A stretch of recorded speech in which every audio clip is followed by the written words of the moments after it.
So this week we're going to talk about 3 things I wish I did before I sold my house. You know, we work with a lot of people that call us like at the wrong time and like they're not necessarily ready, and we got to coach them through a lot of different things. And a lot of people after the whole thing's done are kind of like, geez, I wish I did that, that, and that.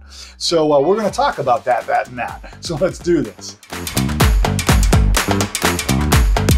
We're going to talk today about 3 things that I wish I did before selling my house. I'm Doug Schauf with the Make Maine Your Home team over at RE/MAX Oceanside. We just kind of want to shine some light on some things that you might want to prepare yourself for if you're starting to think about selling your house. So the first thing that we want to talk about is like research and know your costs and things that you should look into prior to putting your house on the market. The first thing that we run into is like, do you owe any money?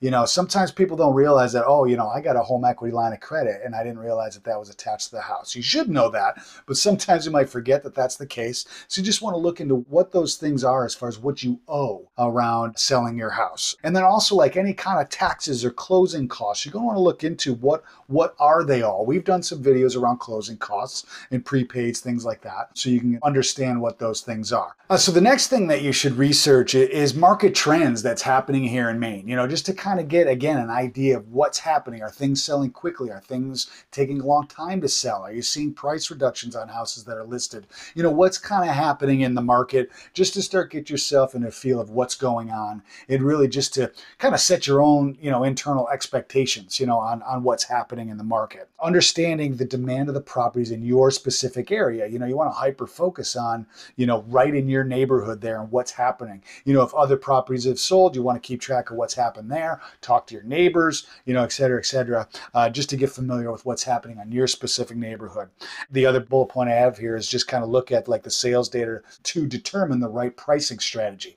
And again, that's just kind of knowing your neighborhood and getting really familiar with what's happening there. So number 2, not waiting for everything to be perfect or to have a place to, you know, to go and all that kind of stuff. Whenever you're moving, honestly, I always tell people, moving kind of sucks. There's no way around it. You know, it's a pain in the butt. It's hard. And it's, you know, but if you have a good plan in place and you have your expectations in the right place, it's going to be easier and easier to do this. But you don't want to really just kind of go through and make sure everything is absolutely perfect before you start this process or get going. Because honestly, it's never going to be absolutely perfect. There's always some bumps and bruises along the way. That's why I say moving kind of sucks. It's very stressful.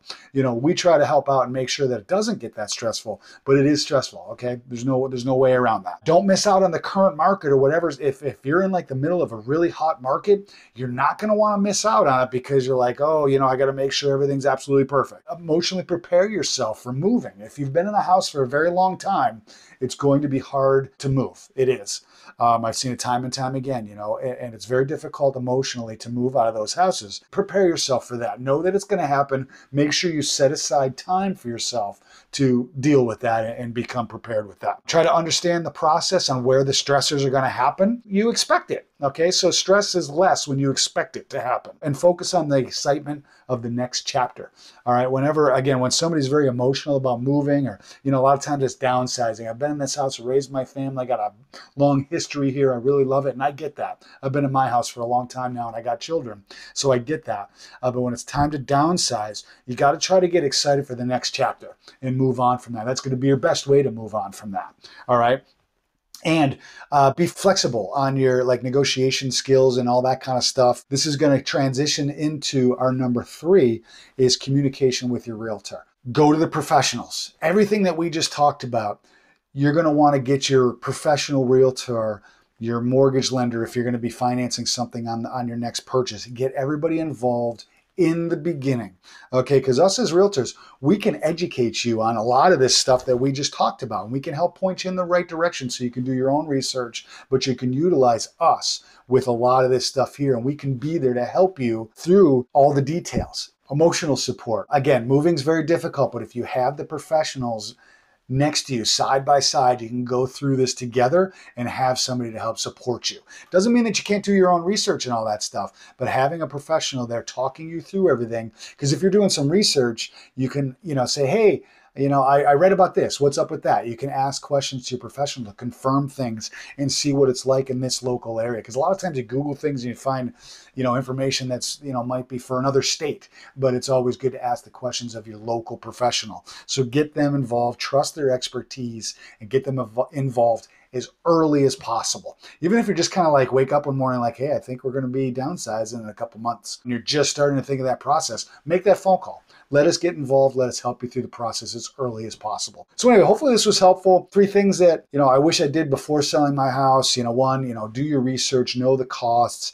2, don't wait for everything to be perfect. It's never going to be perfect, so don't wait for it. And 3rd, get your professionals involved early. Questions, comments, comment below. We'd love to hear from you. And remember, if you make Maine your home, you don't have to do it alone. Please make sure that you subscribe to the channel and one of these buttons over here. You get a lot of great information about real estate, the state of Maine, cool things to do, all that kind of stuff. And of course, if you have any questions at any time, comment below or hit us up on all social media platforms, and we'd love to help you out. And we love talking about Maine and real estate in Maine.